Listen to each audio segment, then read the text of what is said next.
So hello everyone, अब हम लोग गुण विज्ञान को स्टार्ट करेंगे। गुण विज्ञान में जो इंपॉर्टेंट पॉइंट है वो क्या है? गुण के परिचय, व्युत्पत्ति, निरुक्ति, लक्षण, वर्गीकरण। ठीक है, इसमें जितने भी गुण है वो ठीक है, लक्षण और वर्गीकरण। ठीक, गुण के परिचय की बात करें तो वैशेषिक दर्शन ने भाव पदार्थों में गुण को दूसरा स्थान दिया है। गुण द्रव्य में आश्रित रहता है, द्रव्य और गुण दोनों ही परस्पर आधार अधेय भाव से रहते हैं। ठीक है, द्रव्य आधार है और गुण अधेय है।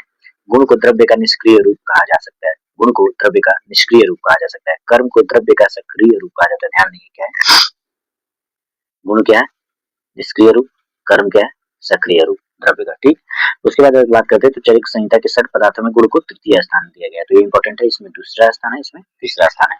व्युत्पत्ति की बात करें तो गुण आमंत्रण से इस धातु में गुण शब्द की उत्पत्ति हुई। ध्यान देंगे ये चीजें इंपॉर्टेंट है, अगर गुण आता है तो आप इसको लिख सकते हैं। ठीक है, गुण की निरुक्ति की बात करें तो गुण्यते आमंत्रिते लोके अनेनिति गुण, ये बहुत मतलब ये देखो आसान करने मतलब याद करने में भी आसान है और ऐसे भी मतलब जैसे इसको अगर पेपर आता है तो पेपर में डाल देंगे तो नंबर मतलब जैसे श्लोक कोई नहीं याद आ रहा है तो ये सब डाल दोगे तो अच्छा मार्क मिलने के चांसेस होते हैं। तो गुण गुणते आमंत्रण लोके लोके अनेनिति गुण का मतलब क्या होता है? जिसके कारण लोक या लोक द्रव्य की ओर आकर्षित होते हैं। ठीक है, उसे गुण कहते हैं।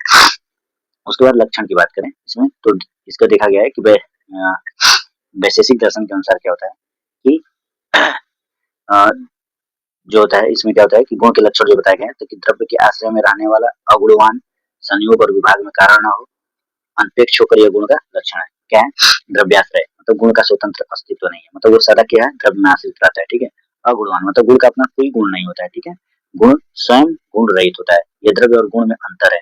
ठीक है, गुण न तो गुण में होता है और न ही कर्म में, गुण केवल द्रव्य में पाया जाता है। इंपॉर्टेंट पॉइंट है ये, एमसीक्यू में भी आ सकता है। संयोग विभाग एवं कर्ण कारण। ठीक है, इसका मतलब गुण संयोग और विभाग में अनपेक्ष कारण नहीं होता है, परंतु कर्म संयोग और विभाग में क्या होता है अनपेक्ष कारण होता है। जैसे कि अगले अध्याय में कहा जाएगा यही कर्म और गुण में अंतर है। ठीक है, ये आगे अगले अध्याय में इसका डिफरेंस है। ठीक है, चरक संहिता के अनुसार क्या है? समवायी तो निश्चेष्ट कारणम गुण, ये इंपॉर्टेंट है। ठीक है, समवायी तो निश्चेष्ट कारणम गुण, जो समवायी हो निश्चेष्ट और कारण हो उसे क्या कहते हैं? गुण कहते हैं। ये इंपॉर्टेंट है। ठीक, अब समवायी क्या होता है? जो अधेय हो अर्थात जो किसी के आश्रित रहता हो, वो द्रव्य में आश्रित रहता है, इसलिए यह समवायी शब्द प्रयुक्त हुआ है। ठीक है, निश्चेष्ट मतलब जिसकी चेष्टा ना हो उसे निश्चेष्ट कहा जाता है। इस तरह चेष्टा कर्म से गुण भिन्न है और क्रियाधारक मूर्त द्रव्यों से भी भिन्न सिद्ध होता है। कारण क्या होता है इसमें कि गुण अपने समान गुणों की वृद्धि में असमवायी कारण है, सामान्य विशेष और समवाय कारण नहीं होते, अतः गुण इनसे भिन्न है। ठीक है, ये इंपॉर्टेंट है, ये क्या कर लेना, एक लाइन क्या है, दो वर्ड है, विश्व लक्षणा गुण, मतलब जिसका लक्षण विश्व की तरह हो उसे गुण कहते हैं। ठीक है, उसके बाद बात करते हैं तो गुण के वर्गीकरण की बात करते हैं। ठीक है, एक मिनट, तो गुण के वर्गीकरण की बात करें तो जो गुण का वर्गीकरण कहा गया है वो क्या है कि आचार्य चरक संहिता के अनुसार क्या मतलब चरक के अनुसार क्या है कि 21 गुण माने गए, 7 गुण 5, गुणवादी गुण कितने 20, बुद्धि प्रयत्न मतलब आध्यात्मिक गुण कितने 6, पराधी गुण कितने 10, टोटल कितने 41। ठीक है, इसको याद कर लेंगे। इसमें से इंपॉर्टेंट क्या है? गुरुवादी गुण और पराधी गुण। ठीक है, पेपर के हिसाब से तो इसका श्लोक क्या है अभी देख लेंगे। गुण पहले हम लोग इसको देखें और जो वर्गीकरण है, गुण क्या है? अधिभौतिक गुण, आध्यात्मिक गुण। तो आध्यात्मिक गुण कितने होते हैं? 6 कौन कौन से आध्यात्मिक गुण? बुद्धि, सुख, दुख, इच्छा, द्वेष और प्रयत्न। ठीक है, उसके बाद अधिभौतिक में सामान्य गुण और विशेष गुण। तो विशेष गुण क्या होते हैं? 7 गुण। क्या होते हैं? शब्द, स्पर्श, रूप, रस और गंध। सामान्य गुण 2 प्रकार के, गुरुवादी और परादी। गुरुवादी और परादी। ठीक है, तो गुरुवादी क्या होगा? गुरु, लघु, मंद, तीक्ष्ण, शीत, उष्ण, स्निग्ध, रुक्ष, संरक्षण, खर, शांत, द्रव, मृदु, कठिन, स्थिर, सरल, सूक्ष्म, स्थूल, विशद, विचित्र। आसान है, इसका श्लोक याद कर लोगे ना तो आसान हो जाएगा क्योंकि अपोजिट होते हैं 10। ठीक है, पराधी में क्या होते हैं? 10 पर, अपर, युक्ति, संख्या, संयोग, विभाग, पृथकत्व, परिणाम, परिमाण, संस्कार और अभ्यास। ठीक है, अब 7 गुण को स्टार्ट करते हैं, एक एक करके स्टार्ट करते हैं। तो 7 गुण को ही पर्याय होता है वैशेषिक गुण। ध्यान देंगे 7 को क्या बोलते हैं? वैशेषिक गुण, विशेष गुण, इंद्रिय गुण, स्वाभाविक गुण। पर्याय से भी कभी पूछ जाता है ना तो इसको याद रखेंगे, वैशेषिक गुण, विशेष गुण। कभी विशेष है, सार्थ है। ठीक है, स्वाभाविक अर्थ जिसका। ठीक है, सार्थ से अर्थ निकल जा रहा है, वैशेषिक विशेष गुण यहाँ पे पता ही है ना, ये विशेष गुण यहाँ से पता चल जाएगा कि वैशेषिक गुण है। ठीक है, उसके बाद 7 गुणों के नाम की बात करा जाए तो अर्थ, शब्दादयो, गेया, गुचरा, विषया, गुणा। ठीक है, महाभूतानि खम वायु निग्रह पुरापत चितिष्ठता शब्द स्पर्श रूप रसो गंध तथा गुणा। अगर नहीं याद हो पा रहा है तो ऐसे याद करना, शब्द, स्पर्श, रूप, रस और गंध। ये क्या है? अरे यही तो है तुम्हारे पंचमहाभूत के सारे। ठीक है, ये हो गया। इसके बाद अगर आगे हम लोग देखते हैं तो एक एक की बात करते हैं। तो शब्द की बात करें तो जिस गुण को श्रोतेंद्रिय से जाना जाए उसे शब्द कहते हैं। ठीक है, शब्द गुण केवल आकाश महाभूत में होता है, शब्द के दो भेद हैं, क्या? ध्वन्यात्मक और वर्णात्मक। ध्वन्यात्मक क्या है? भेरी संख्या आदि से निर्माण होने वाले शब्द। वर्णात्मक क्या है? मुंह से बोले जाने वाले संस्कृत आदि। तो शब्द क्या हो गए? ध्वन्यात्मक और वर्णात्मक। इसके अप्लाइड एस्पेक्ट की बात करें तो चिकित्सीय मत में रोग एवं रोगी परीक्षा में शब्द गुण का महत्व है। वातोदर की परीक्षा में क्या होता है? अंगुली से उदर पर आघात करने पर वायु से भरे हुए मशक के ऊपर तारण करने से समान शब्द का होना कहा गया है। ठीक है। आटोप की परीक्षा में शब्द गुण पर आधारित है, क्योंकि आवाज आती है ना। ठीक है, ये इंपॉर्टेंट है। जिससे देखो stethoscope is used to check the sound of the heart and lungs. ठीक है, ये हो गया तुम्हारा। इसके बाद हम लोग आते हैं, देखो परकशन एग्जामिनेशन भी होता है। ठीक है, उसके बाद हम लोग देखते हैं स्पर्श शब्द हो गया। स्पर्श स्पर्श की बात करें तो जिसे स्पर्श इंद्रियों से जाना जाता है उसे स्पर्श कहते हैं। स्पर्श के तीन भेद शीत, उष्ण और अनुष्ण। ठीक है, स्पर्श गुण पृथ्वी जल तेज वायु महाभूतों में पाया जाता है। जल महाभूत का शीत स्पर्श होता है, तेज महाभूत का उष्ण स्पर्श होता है, पृथ्वी और वायु का अनुष्ण होता है। कोई दिक्कत? जल देखो ठंडा ही होता है। ठीक है, नॉर्मली। तेज का अग्नि क्या होता है? उष्ण होता है। बाकी बच्चे पृथ्वी और वायु क्या होते हैं? अनुष्ण होते हैं। ठीक है, ये तुम्हारा दे दिया गया है। इसके बाद चिकित्सीय महत्व की बात करें तो रोग एवं परीक्षा में स्पर्श गुण का भी महत्व है। जलोदर की परीक्षा में क्या? उदर पर स्पर्श करने से जल भरे हुए मशक के समान उदर में छूप का ज्ञान होता है। ठीक है, उसके बाद बात करते हैं तो जल की परीक्षा स्पर्श से की जाती है। पाल्पेशन एग्जामिनेशन मतलब क्या होता है कि help of touch, it is the method of feeling an object or in the body to determine its safe side and location. Palpation से। उसके बाद आता है रूप। रूप कहते हैं जिस गुण को केवल चक्षुरेंद्रियों से जाना जाता है उसे रूप कहते हैं। रूप के साथ भेद है, शुक्ल नील पित्त रक्त हरित कपिश और चित्र। रूप पृथ्वी जल तेज महाभूत में प्रधान होते हैं। रूप कहते हैं शुक्ल नील पित्त रक्त हरित कपिश और चित्र। ठीक है, इतना है वो नहीं है। ठीक है, चिकित्सीय मत में देखे तो रोग एवं परीक्षा में कामला के लक्षणों में देखा त्वचा नख और मुख का वर्ण हरित समान हो जाता है। ठीक है, फिर inspection examination done with the help site by observing feature. ठीक है, आंख के नीचे देखने पे पीला है या सफेद है जैसा है उसे उसके अनुसार हम लोग डिजीज का पता करते हैं। ठीक है, रस की बात करते हैं तो जिस गुण को केवल रसेंद्रिय द्वारा जाना जाता है। रस के 6 भेद हैं, मधुर अम्ल लवण कटु तिक्त कषाय जो भी है ये सब 6 हो गए। रस गुण पृथ्वी और जल महाभूत प्रदान होता है। ठीक है, आधुनिक विज्ञान में 5 रस माने जाते हैं, sweet sour salty bitter and umami. ये ध्यान रखना है। ठीक है, इंपॉर्टेंट है। रोग परीक्षा में रस गुण का इंपॉर्टेंट है। प्रमेय में क्या होता है कि देखा जाता है क्या होता है कि शरीर या मूत्र पर घोरों या चींटियों का चलना है। ठीक है, उसके बाद गंध की बात करते हैं, जिसे घ्राणेंद्रिय जाना जाता है उसे पृथ्वी मतलब जिस गुण को घ्राणेंद्रिय जाना जाता है उसे हम लोग क्या बोलते हैं? गंध बोलते हैं। ठीक है, पृथ्वी महाभूत इसमें प्रदान होता है। गंध के दो भेद होते हैं, सुरभि और असुरभि। गंध केवल पृथ्वी महाभूत में पाया जाता है। गंध सुरभि मतलब सुगंध, असुरभि मतलब दुर्गंध। ठीक है, रोग एवं रोगी परीक्षा में गंध गुण का महत्व है। ठीक है, रक्तपित्त के लक्षणों में जैसे रक्त, मछली और आम रस की गंध समान निकलती है। ठीक है, इसमें रक्तपित्त में आचार्य सुश्रुत में वर्ण गंध का उल्लेख किया। द्रव्य एवं धातु परीक्षा में कर्पूर गंधी गोमूत्र गंधी शब्दों का वर्ण प्राप्त होता है। ठीक है, अब आते हैं, पहला हो गया ये तो हमारा कौन सा गुण हो गया? ये पहला 7 गुण। ठीक है, अब दूसरा हम लोग देखेंगे क्या? गुरुवारी गुण। तो गुरुवारी गुण का प्रयोग है शारीरिक गुण, सामान्य गुण, कर्मण्य गुण, शारीरिक गुण, द्वंद्व गुण, विंशति गुण, चिकित्सीय गुण और द्रव्य गुण। ध्यान देना, द्रव्य गुण भी इसको बोलते हैं। सेकेंड ईयर में तो लुक आएगा। ठीक है, द्रव्य में रहने वाले 20 गुरुवारी गुण मनुष्य के शरीर में रहते हैं। इसी कारण शरीर दोष धातु मलों की क्षय वृद्धि और स्त्री की इन्हीं द्रव्यों के सेवन से होती है। इसका जो श्लोक है ये इंपॉर्टेंट है। गुरु मंदिर सिंह संरक्षण सानवे दो स्थिरा गुणा सूक्ष्म विस्तार विंशति सब विक्रिया। इंपॉर्टेंट है। गुरु मंदिर सिंह संरक्षण सानवे दो स्थिरा गुणा सूक्ष्म विस्तार विंशति सब विक्रिया। अष्टांग हृदय सूत्र अष्टांग 18 का ये श्लोक है। ये 10 द्वंद होते हैं। क्या? गुरु का क्या हो जाएगा? लघु। मंद का क्या हो जाएगा? तीक्ष्ण। शीत का क्या हो जाएगा? उष्ण। स्निग्ध का क्या हो जाएगा? रुक्ष। समाचार का क्या हो जाएगा? खर। शांत का क्या हो जाएगा? द्रव। मृदु का क्या हो जाएगा? कठिन। स्थिर का क्या हो जाएगा? चल। सूक्ष्म का क्या हो जाएगा? स्थूल। विशद का क्या हो जाएगा? पिच्छल। गुणादि गुणों के विस्तार के वर्णन करते हैं। गुरु क्या होता है? ये द्रव्यस यस्य द्रव्यस विहाय शक्ति सब गुरु। देखो ये श्लोक जो है ना, ये क्लास में जब समझ आएगी इसमें देखना ऑलमोस्ट श्लोक सेम होते हैं। ठीक है, तो याद कर लोगे, एक याद हो जाएगा तो दूसरा भी याद हो जाएगा। ठीक है, अब जिस गुण में शरीर में ग्रहण कर्म होता है, करने की शक्ति होती है, उसे गुरु गुण कहते हैं। तो गुरु गुण द्रव्य से पृथ्वी और जल महाभूत प्रदान होती है। गुण कर्म क्या होता है इसका? कि शरीर को प्रेरित करना, अवसाद करना, शरीर को बल प्रदान करना, तर्पित करना, पोषण करना। इसके एग्जाम्पल एक आठ याद रखना भाई लोग। वाथर होता है, स्लेस्पित होता है, चिरपाकी होता है मतलब देर से पचने वाला। ठीक है, चिकित्सीय मत में शरीर को बल बढ़ाने तो इसका प्रयोग किया जाता है। अत्याग्नि के स्थान में गुरु द्रव्य उपयुक्त होता है।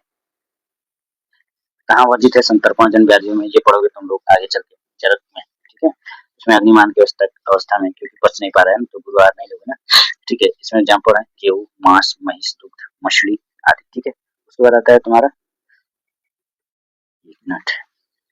लघु। लघु की व्याख्या करते हैं तो लंघने लघु, ठीक है, जिससे शरीर की लघुता या हल्कापन होता है उसे लघु गुण कहते हैं। महाभूत की बात करें तो इसमें क्या वायु और अग्नि होते हैं, ठीक है। गुणकर्म की बात करें तो लेखन, रोपण, पत्य, कफ, अग्नि और शीघ्र पाकी होता है, ठीक है।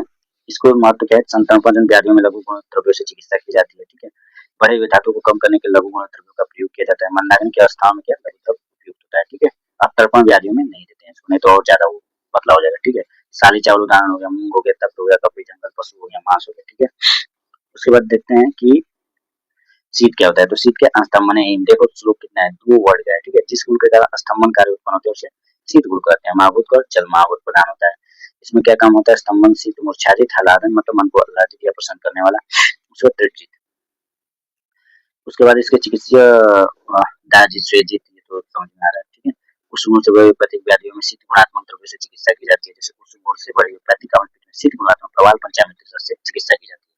इसकी एग्जाम्पल की बात करें तो चंदन, कमल, नारिकेल और उशीर। उष्ण की बात करते हैं तो स्वेदनीय उष्ण मतलब जिस गुण के कारण शरीर में स्वेदन कार्य उत्पन्न होते हैं उसे उष्ण गुण कहते हैं, ठीक है। उष्ण गुण में देखा जाए तो प्रधान कौन, अग्नि महाभूत की प्रधानता होता है। गुणधर्म में देखा जाए तो ये पाचन करता है, शीत विवरण होता है, सूल विवरण होता है, स्तंभ निर्माण होता है, गौरव निर्माण होता है। मतलब क्या होता है, शीत मतलब शीत को कम करने वाला, सूल को कम करने वाला, स्तंभन को दूर करने वाला, गौरव को दूर करने वाला, ठीक है। चिकित्सा मतलब सीजन व्याधियों में उष्ण द्रव्यों का प्रयोग करते हैं। जल में स्वेद उत्पत्ति के लिए उष्ण गुणात्मक स्वेदल द्रव्यों का प्रयोग किया जाता है, ठीक है। दीपन पाचन क्रम के लिए उष्ण गुणात्मक त्रिकटु का प्रयोग किया जाता है। इसमें एग्जाम्पल मरीच, प्रहलादक, चित्रक, शुंठी। त्रिकटु है तो लिख दो, शुंठी, मरीच, पिपली, ठीक। उसके बाद बात करते हैं स्निग्ध की, तो स्निग्ध का क्या होता है, क्लेदने सिग्ध। जिस गुण के कारण शरीर में क्लेद उत्पन्न हो उसे गुण को स्निग्ध गुण कहते हैं। इसका महाभूत कौन सा होता है, पृथ्वी और जल महाभूत। गुण की बात करते क्या होता है, बलकर होता है, माधवकृत मतलब शीघ्र होता है, शरीर में मृदुता रहता है, माधवित मतलब, ठीक है। वर्णकर मतलब वर्ण को ठीक करता है, वातर मतलब वात को कम करता है, श्लेषधारी कफ को बढ़ाता है, ठीक है। ऋषि मतलब स्निग्ध गुण, वाजिकर, वाजिकर है, ध्यान देना, स्निग्ध। उसके बाद क्या होता है, रुक्षता जन व्याधियों में इसका प्रयोग करते हैं। इसका एग्जाम्पल घृत, तेल, वसा और मज्जा जो स्नेह द्रव्य है, ग्राम चैप्टर सूत्र स्थान, ठीक। उसके बाद रुक्ष मतलब शोषण रुक्ष, जिस गुण के कारण शरीर के भाव पदार्थों का शोषण होता है उस गुण को रुक्ष गुण कहते हैं। महाभूत कौन सा, अग्नि और वायु महाभूत होते हैं। अगर देखा जाए इसके गुण पर तो खर होता है, स्तंभन होता है, रुक्ष समीकरण कर्म होता है, वात को बढ़ाने वाला मतलब कफ, हर मतलब कफ को कम करता है, रुक्ष। और रुक्ष गुण है ना वात का, इससे पहले वीडियो डाले थे उसमें सारी चीज बताई गई वात के गुण कौन से हैं, ठीक है। शरीर के भाव को स्तंभित करने वाला होता है, ठीक है, स्तंभन मतलब, ठीक है। स्निग्ध जन व्याधियों में रुक्ष गुण का प्रयोग करते हैं। इसमें अगर देखा जाए एग्जाम्पल बाजरा, गोमूत्र, मधु, ठीक है, आशव, अरिष्ट, ये सब होते हैं, ठीक है। इसके बाद आते हैं मंद पे, तो मंद में अगर बात करें तो समने मंद, जिस गुण के कारण समान कर्म होता है उस गुण को मंद गुण कहते हैं। इसमें महाभूत कौन, पृथ्वी और जल महाभूत की प्रधानता होती है। इसकी अगर देखा जाए गुण कर्म की तो मंद गुण कफ दोष की वृद्धि करता है और पित्त का समन करता है, ठीक है। मंद गुण अग्निमान करता है, ठीक है। इसके अगर उदाहरण वसना, वैफेन और रुचि हो गए, ठीक। उसके बाद बात करते हैं हम लोग तीक्ष्ण, तो तीक्ष्ण शोधन है, तीक्ष्ण मतलब शोधन कर्म जो करता है उसे तीक्ष्ण गुण कहते हैं। अग्नि महाभूत की प्रधानता होती है। गुण कर्म क्या होते हैं, पाकर होता है, श्रावण होता है, पित्तकर होता है। तीक्ष्ण गुण पाक की उत्पत्ति करता है, श्रवणोत्पत्ति के कारक होता है, ठीक है। पित्त को बढ़ाता है, लेखन मतलब धातु धातु मलों को लेखन करता है। एग्जाम्पल की बात करें चिकित्सा महत्व की तो पांडु रोग में तीक्ष्ण गुणात्मक द्रव्यों का वमन एवं विरेचन का प्रयोग किया जाता है, ठीक है। एक और ध्यान देना, पांडु रोग में तीक्ष्ण गुणात्मक द्रव्यों का से वचन, वमन और विरेचन का प्रयोग किया जाता है। तीक्ष्ण गुण बढ़े हुए कफ, वात और धातु के क्षय के कारक होता है, ठीक है। मरीच, लहसुन, जायफल और पीपली, ठीक। उसके बाद स्थिर की बात करें तो स्थिर में धारण स्थिर, जिस गुण के कारण धारण कर्म होता है उसे क्या कहते हैं, उस गुण को स्थिर गुण कहते हैं। इसमें कम पृथ्वी महाभूत प्रधान होता है। इसके गुण कम चल प्रतिबंधक मतलब स्थिर गुण चल गुण को रोकने वाला होता है, ठीक है।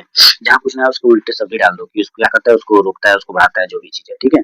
स्थिर गुणात्मक द्रव्य धातु वर्धन प्रयुक्त किए जाते हैं। शुक्ल स्तंभक के रूप में स्थिर गुणात्मक द्रव्यों का प्रयोग किया जाता है। एग्जाम्पल क्या होगा, केला, प्रवाल, जाति फल, खदीर, ठीक है। सर, सर क्या होता है, प्रेरणा चल मतलब जिस गुण के कारण प्रेरण कम होता है उस गुण को सर कहते हैं। महाभूत कौन सा, जल महाभूत प्रधान। गुण कम, अनुलोम मतलब सर गुण वात और मल को प्रवृत्त करता है, किसको, वात और मल को प्रवृत्त करता है, ठीक है।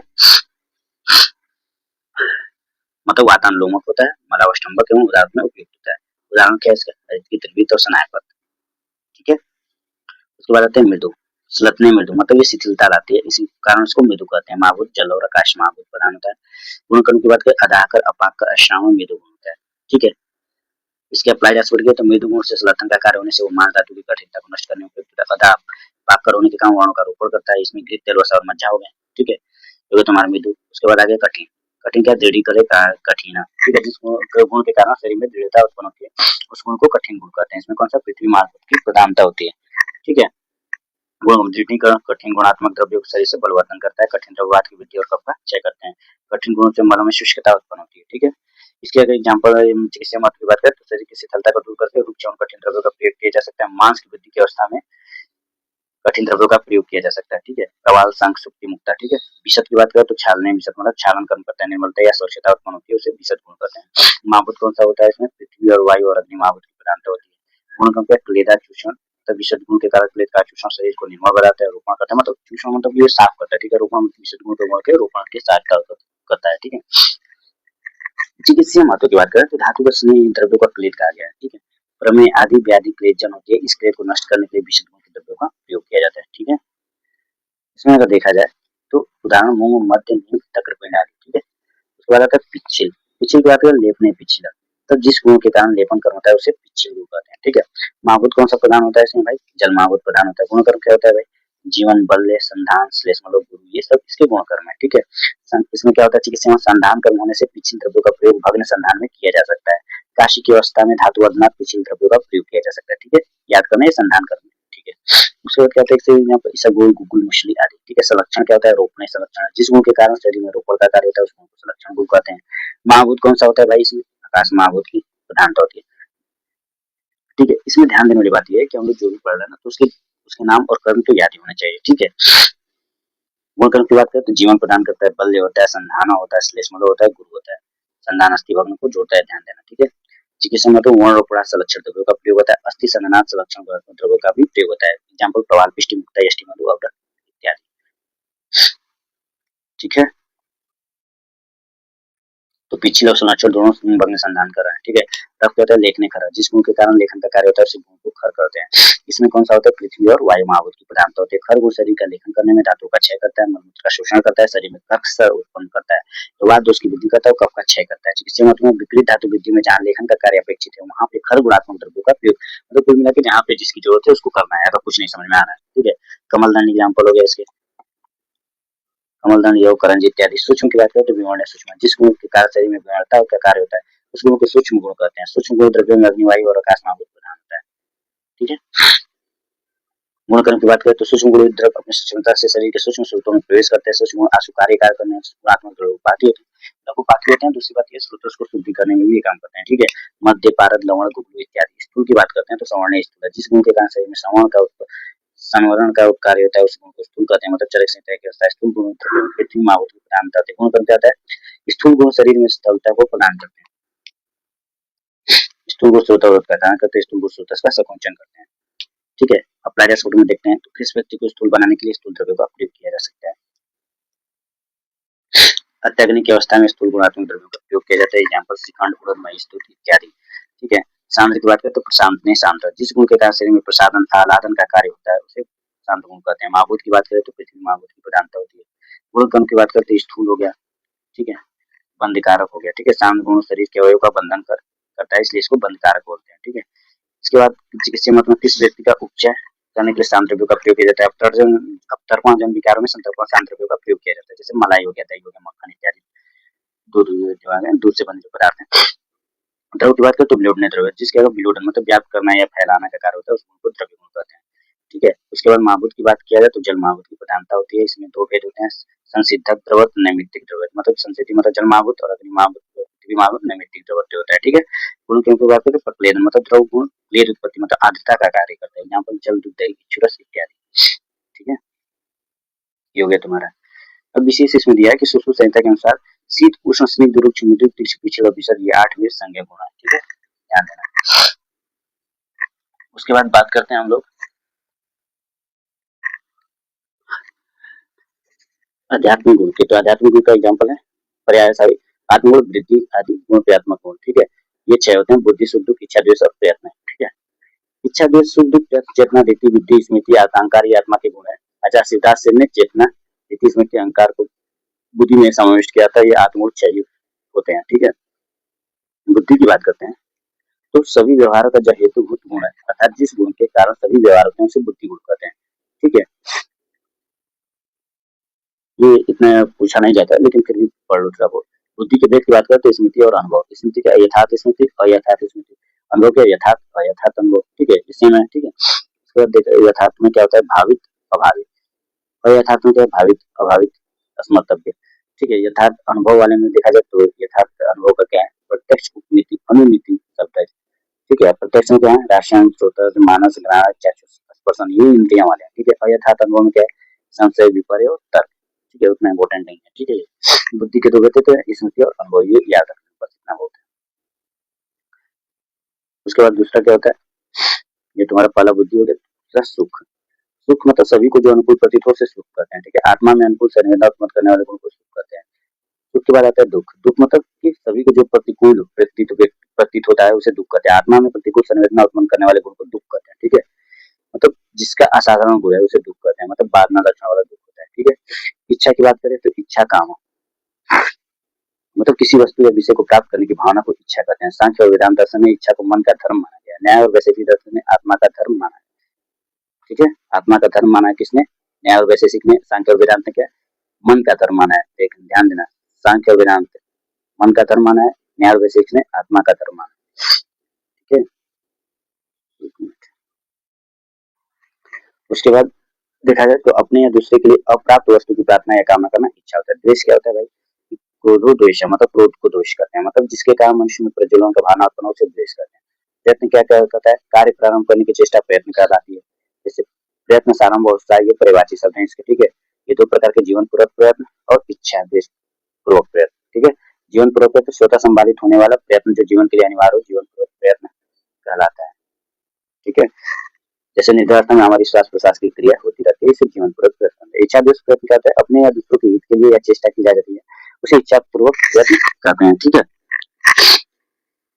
दूसरों के हित के लिए जो चेष्टा की जाती है उसे द्वेष पूर्वक प्रयत्न कहते हैं। उसके बाद आते हैं पराधी गुण। पराधी गुण को हम क्षमानी गुण कहते हैं, प्रकृति गुण कहते हैं, साधारण गुण कहते हैं, चिकित्सा सिद्धि के उपाय, चिकित्सा गुण, चिकित्सा गुण वो चिकित्सा गुण था, ये चिकित्सीय गुण। ठीक है, उसके बाद इसमें कौन कौन से? 10 पराते पराते अपरत्वे युक्तिश्च संख्या संयोग एवं च विभागस्य प्रतिकत्वम च परिणाम च। ठीक है, ये तुम्हारे क्या हो गए? श्लोक है। संस्कारो अभ्यास इत्यते गुणा गे परादया सिद्धम विपरीत चिकित्साय लक्षणे स्थान प्रवचन प्रचन में।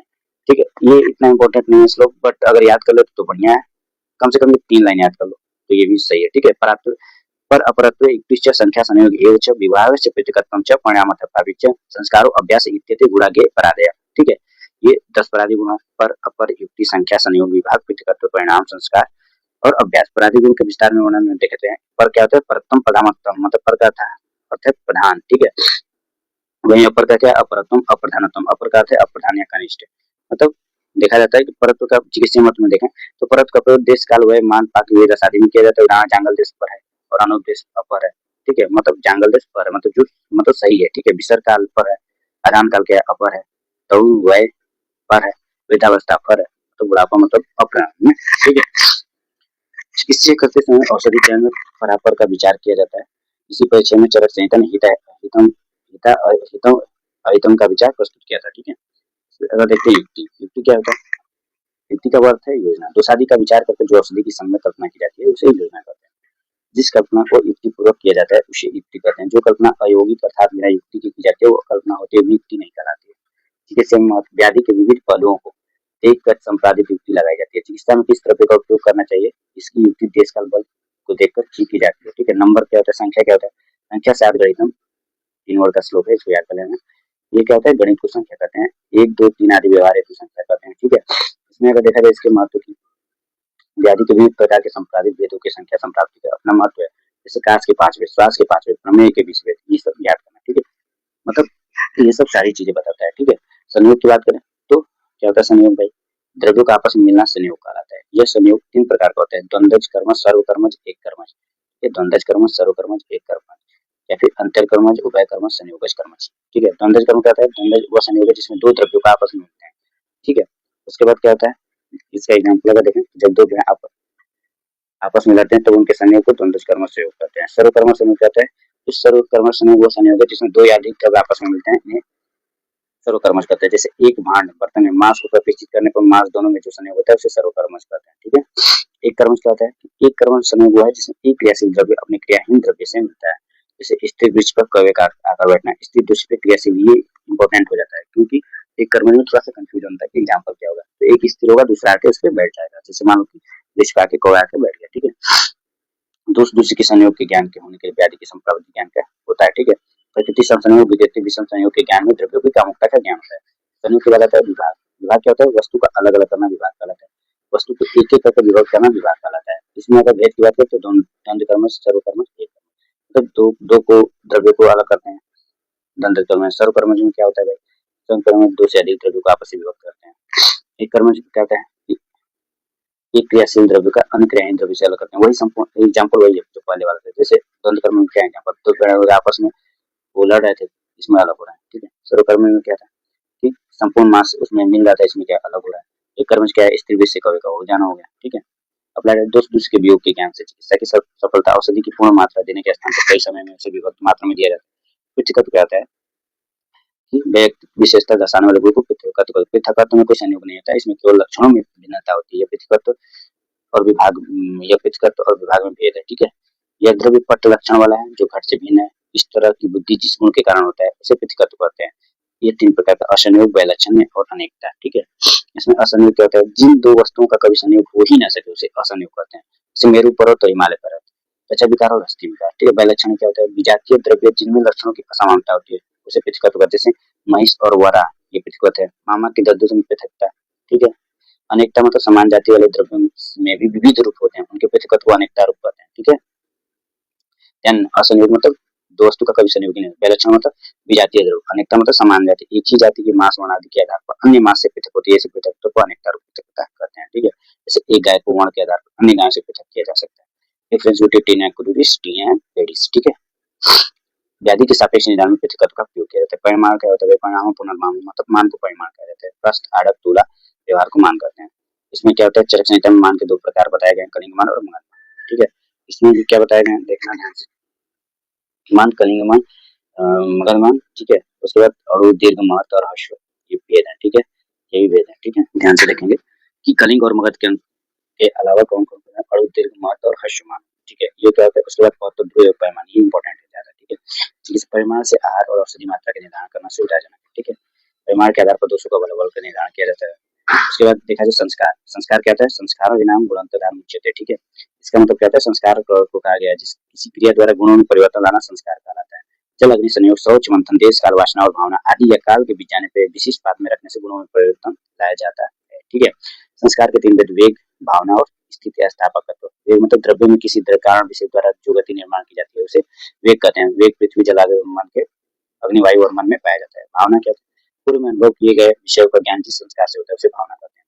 स्थिति स्थापकत्व तो क्या होता है? जिस संस्कार के कारण गुण अपने स्थान से अलग हुए पदार्थ पुनः अपने स्वाभाविक स्थिति में आ जाते हैं उसे स्थिति स्थापकत्व कहते हैं, ठीक है। कसाय, कल्पना रूपी संस्कार से औषधि गुणों में परिवर्तन लाया जाता है, ये चिकित्सीय मत हो गया, ठीक है। अभ्यास की बात करें तो किसी भाव पदार्थ का बार बार पालन करना अभ्यास कहलाता है। सीमन और सतत क्रिया अभ्यास के पर्याय हैं। चिकित्सीय मत पद का प्रतिनिधि निर्धारण करने के लिए अभ्यास गुण का प्रयोग किया जाता है। व्याधि के अभ्यस्त हेतु का प्रयोजन का पत्य का निर्धारण किया जाता है, ठीक है। ये हो गया तुम्हारा पूरा गुण। गुण बड़ा टॉपिक था। इसके बाद हम लोग क्या पढ़ेंगे? कर्म विज्ञान, ठीक है। इसमें ध्यान देंगे ये चीजें, देखो गुरुवादी गुण, परादि गुण, ये सारे दिए हैं सारांश में। इसमें सब चीजें देखें, देखो गुण आमंत्रण है, उत्पत्ति हो गई, इसकी निवृत्ति हो गई, ठीक है। लक्षण की बात करें तो समाज तो निश्चेष्ट कारण गुणा हो गया, ठीक है। विश्व लक्षण गुणा हो गया, ठीक है। अधिभौतिक गुण, आध्यात्मिक गुण, सामान्य गुण, विशेष गुण, गुरुवादी गुण, परादि गुण, सार गुण, ठीक है। इसको देख लेना, यहाँ से बहुत आसान है, ठीक है। तो यहाँ पे इसको खत्म करते हैं, फिर अगला मैं डालता हूँ, अगला लेक्चर में अभी कल डालता हूँ इसको, ठीक है। ये बड़ा चीज था। अगर आप लोग को कोई और चीज जानकारी चाहिए तो आप लोग बता दीजिएगा, ठीक है। Thank you.